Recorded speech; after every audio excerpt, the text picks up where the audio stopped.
నమస్తే అండి. శ్రీ గురుభ్యో నమః, శ్రీమాత్రే నమః, మహాగణాధిపతే నమః. ఈరోజు మనము ద్వాదశ రాశుల వాళ్ళకి అక్టోబర్ నెల ఎలా ఉండబోతుంది అనే విషయాన్ని తెలుసుకునే ప్రయత్నం చేద్దాము. దానికంటే మొదలు ఫస్ట్ ఆఫ్ ఆల్ మనకి ఈ గ్రహ గోచారం ఎలా ఉంది, ఏ గ్రహాలు ఏ రాశుల్లోకి ట్రాన్సిట్ అవుతున్నాయి అనే విషయం తెలుసుకుందాము. మొదటగా చూసుకున్నట్లయితే రవి మనకి అక్టోబర్ 1 నుంచి 17 వరకు కూడా మనకి కన్యా రాశిలో సంచారము, తర్వాత నెలాఖరి వరకు కూడా తులారాశిలోకి సంచారం అయ్యి అక్కడ నీచనందుతారు అనమాట. కుజుడికి వచ్చేసరికి మనకి ప్రజెంట్ అక్టోబర్ 27వ తారీఖు వరకు కూడా తులారాశిలో సంచారం జరిగి తర్వాత నెలాఖరి వరకు కూడా వృశ్చిక రాశిలో సంచారం జరుగుతుంది. కుజుడికి వచ్చేసరికి క్షమించండి, ఇక్కడ నుంచి ఎడిట్ చేసుకోండి.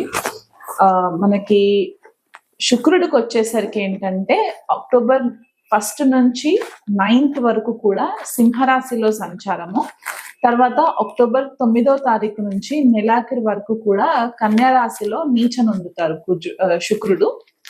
తర్వాత బుధుడిని గనక చూసుకున్నట్లయితే అక్టోబర్ 1 నుంచి 3వ తారీఖు వరకు బుధుడు వచ్చేసి మనకి కన్యా రాశిలో సంచారము, తర్వాత 24వ తారీఖు వరకు కూడా తులారాశిలో సంచారము, తదుపరి ఎండ్ ఆఫ్ ద మంత్ వరకు కూడా మనకి వృశ్చిక రాశిలో సంచారం జరుగుతుంది.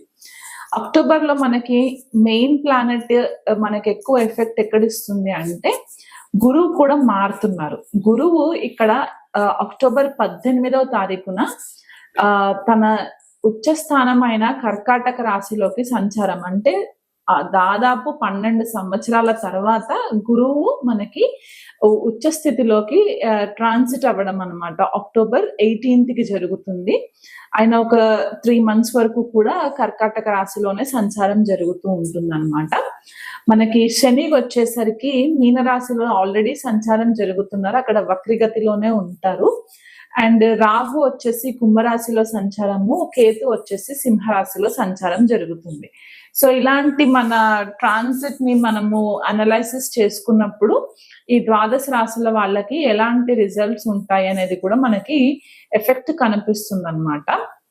ఇక్కడ మనకి ఎక్కువ మేజర్ గా నోటీస్ చేయవలసింది ఏంటి అంటే ఎండ్ ఆఫ్ ద మంత్ కి వచ్చేసరికి 2 ప్లానెట్స్ 2 గ్రహాలు కూడా నీచనుంది, గురువు మాత్రము ఎగ్జాల్టేషన్ లో ఉంటారు, అంటే ఉచ్చనందుతారు.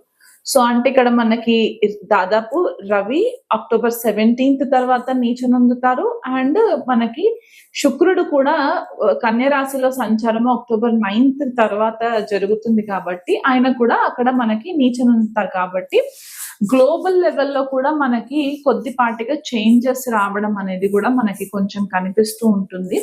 స్పెసిఫికలీ పొలిటికల్ లీడర్స్ ఎవరైతే ఉంటారో, లేకపోతే వర్కింగ్ మల్టీనేషనల్ కంపెనీస్ లో ఎవరైతే అధికారికమైన స్థితిలో పొజిషన్స్ లో ఉంటారో అలాంటి వాళ్ళకి కొద్దిపాటిగా ఛాలెంజింగ్ సిచ్యువేషన్స్ ఉంటాయి అని చెప్పుకోవడానికి కూడా మనకి గ్రహగతుల్ని బట్టి తెలుస్తుంది అనమాట. ఎందుకంటే ఎప్పుడైతే రవి నీచన అందుతారో కొద్దిగా ఇక్కడ ఫాల్స్ ఈగో అనేది కొద్దిగా ఎక్కువయ్యి ల్యాక్ ఆఫ్ రెస్పెక్ట్ అనేది కొద్దిగా కనిపించే ఛాన్సెస్ ఉన్నాయి. కాబట్టి ఇది అందరికీ వర్తిస్తుందా అంటే కొన్ని స్పెసిఫిక్ రాసులు ఉంటాయి, వాళ్ళకి కొద్దిగా ఎఫెక్ట్ ఎక్కువ కనిపించే సిచ్యువేషన్స్ కనిపిస్తాయి. కాబట్టి అవి మనం ఇండివిజువల్ గా అనాలిసిస్ చేసుకుని చెప్పుకునేటప్పుడు నేను వివరిస్తాను.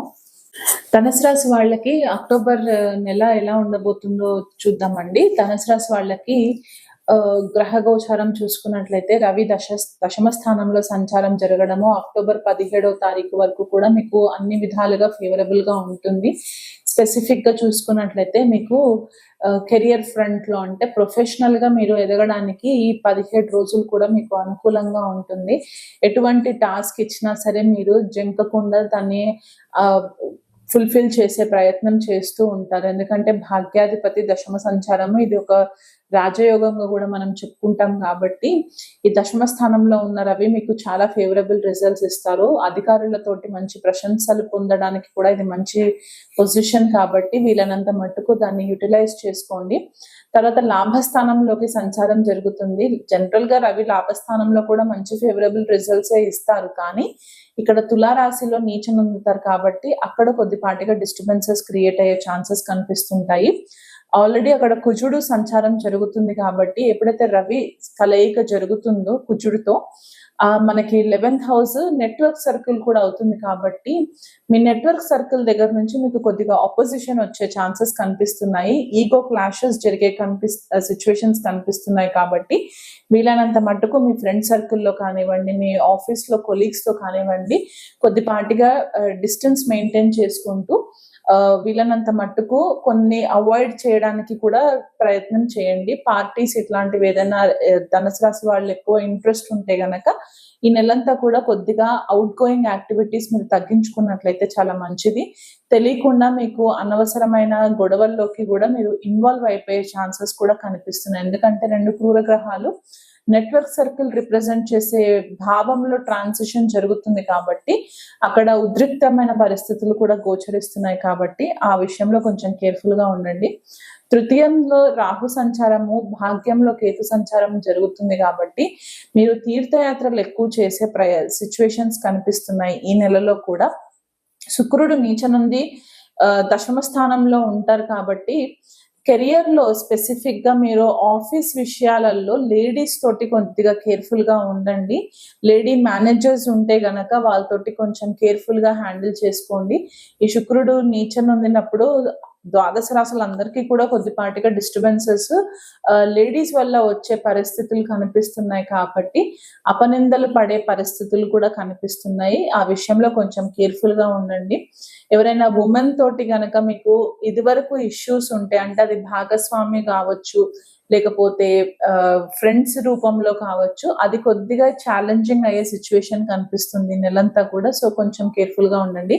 అష్టమంలో గురు సంచారము అక్టోబర్ 18వ తారీఖున జరుగుతుంది. అంటే ప్రజెంట్ గా గురువు మీకు అక్టోబర్ 18వ తారీఖు వరకు కూడా సప్తమ స్థానంలో సంచారం జరిగి లగ్నాన్ని చూస్తారు కాబట్టి మీకు అన్ని విధాలుగా ప్రొటెక్షన్ ఉంటుంది. గురువు యొక్క బ్లెస్సింగ్స్ వల్ల మీకు అన్ని విధాలుగా ప్రొటెక్షన్ ఉంటుంది. కానీ ఎప్పుడైతే అక్టోబర్ 18th కి గురువు అష్టమంలోకి ట్రాన్సిషన్ జరుగుతుందో అక్కడ కొద్దిగా మీకు గురుబలం తగ్గుతుంది కాబట్టి ఆయన దృష్టి మనకి ద్వితీయ కుటుంబ స్థానం పైన పడుతుంది కాబట్టి దృష్టి ఎక్కడ పడుతుందో గురువుది ఆ పర్టికులర్ స్థానాన్ని వృద్ధి చెందుతుంది. అంటే ఫైనాన్షియల్ గా అవ్వచ్చు, లేకపోతే కుటుంబ వాతావరణంలో మీకు ఒక రకమైన ప్లెజెంట్నెస్ కనిపిస్తుంది. కానీ ఈ అష్టమ భావంకి వచ్చేసరికి స్థిరాస్తుల విషయాలలో ఏదన్నా ఇబ్బందులు రావడము, లేకపోతే మీకు ట్యాక్స్ కి సంబంధించి స్పెసిఫిక్ గా కొంతమంది ట్యాక్స్ కరెక్ట్ టైం కి పేమెంట్స్ చేయకపోతే మీకు ఒత్తిడి పెరగడం అనేది కూడా కొద్దిగా కనిపిస్తుంది. కాబట్టి ఆ విషయంలో కొద్దిగా కేర్ఫుల్ గా ఉండే ప్రయత్నం చేసుకోండి. ఆల్రెడీ ధనుసు రాశి వాళ్ళకి చతుర్థ స్థానంలో శని సంచారం జరుగుతుంది కాబట్టి అర్ధాష్టమ శని ప్రభావంలో ఉన్నారు కాబట్టి కొద్దిపాటిగా మీకు గృహ వాతావరణంలో చికాకులు, మెంటల్ పీస్ లేకపోవడము, అంటే ఇక్కడ శని మీకు ఏం లెసన్ చెప్తున్నారు అనే విధానం కూడా మనం ఆలోచించాలి. అంటే ఒక లెసన్ నేర్పించడానికి ఈ సంచారం జరుగుతుంది కాబట్టి కొద్దిపాటిగా మీరు ఎస్కేపిజం కనుక మీరు అంటే కొన్ని రెస్పాన్సిబిలిటీస్ తీసుకోకుండా నేను నా ఫ్రీడమ్ కోసం నేను బ్రతుకుతాను అని అనుకున్న స్పెసిఫిక్ గా వాళ్ళని ఉద్దేశించి చెప్తున్నాను. అలాంటి మైండ్ సెట్ ఉంటే కనుక శని మీకు ఒక హార్డ్ లెసన్ నేర్పిస్తారు. కాబట్టి ఈ గృహానికి సంబంధించి, తల్లికి సంబంధించి, ల్యాండ్ రిలేటెడ్ ఇష్యూస్ ఏవైనా ఉంటే కనుక వాటికి సంబంధించి మీకు కొద్దిపాటిగా గట్టి దెబ్బ పడే పరిస్థితి కనిపిస్తుంది. కాబట్టి శనికి ప్రతి శనివారం రోజు కూడా మీరు శనికి తైలాభిషేకం చేయించుకోవడము, లేకపోతే 19 ప్రదక్షిణాలు శనికి తిరగడము నవగ్రహ ఆలయంలో, ఇలాంటివి మీరు చేసుకున్నట్లయితే శని కూడా మీకు అనుకూలంగా ఉండడానికి ఫేవరబుల్ రిజల్ట్స్ వస్తాయి. అక్టోబర్ 18th తర్వాత నుంచి ధనుసు రాశి వాళ్ళకి శని బలం ఉండదు అండ్ గురు బలం కూడా ఉండదు, శుక్రుడి బలం కూడా ఉండదు. కాబట్టి కొద్దిపాటిగా ఫస్ట్ హాఫ్ ని మాత్రమే మీరు ఎక్కువ యూటిలైజ్ చేసుకునే ప్రయత్నం చేయండి.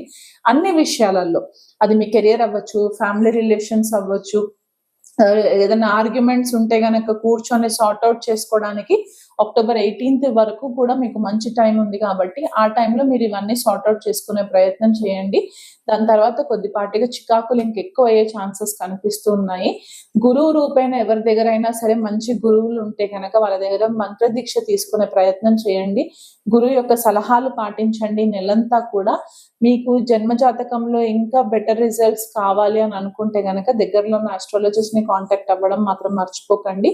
రెగ్యులర్ గా శనికి తైలాభిషేకం చేయించుకోవడము, శుక్రుడు నీచలో నుంచి బయటికి వచ్చేసి తులారాశిలోకి వచ్చేంత వరకు కూడా లక్ష్మి అష్టోత్తరము, లక్ష్మి అష్టకము, లక్ష్మీ నారాయణుడి కళ్యాణం ఎక్కడైనా సరే దగ్గరలో వెంకటేశ్వర స్వామి టెంపుల్ ఉన్నా లేకపోతే నరసింహ స్వామి టెంపుల్ ఉన్నా సరే ఈ అక్టోబర్ నెలలో గనక మీకు ఆర్థికంగా వెసులుబాటు ఉంటే గనక లక్ష్మీదేవికి వెంకటేశ్వర స్వామికి కలిపి కళ్యాణం చేయించే ప్రయత్నం చేసుకున్నట్లయితే గనక మీరు ధనుసు రాశి వాళ్ళకి ఏదైనా ఇబ్బందులు ఉన్నా కూడా మీకు అవన్నీ కూడా జయించడానికి హెల్ప్ అవుతుంది.